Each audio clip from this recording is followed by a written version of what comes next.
আসসালামু আলাইকুম বন্ধুরা, গিয়েছিলাম ৩০০ ফিট পূর্বাচল সংলগ্ন নীলা মার্কেটে। তো আমরা যখন গিয়েছিলাম তখন একটু দুপুরের বেলা ছিল। তো তখনও আসলে সকল কার্যক্রম শুরু হয়নি। হাঁসের মাংস খাবো বলে যে উদ্দেশ্যে এসেছি।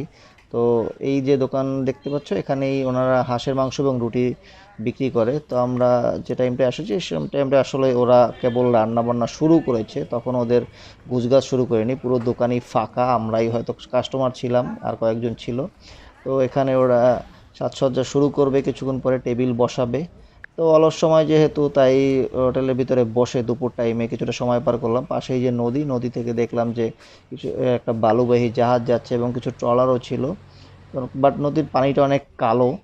এই যে ওদের চুলা, এখানে ওরা রান্না বান্না শুরু করবে একটু পরে।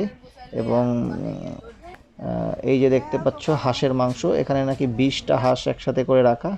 তো হাঁসের মাংসর ভিডিও নিয়ে খুব শীঘ্রই আসবো ইনশাল্লাহ। আজ এ পর্যন্তই, আল্লাহ হাফেজ।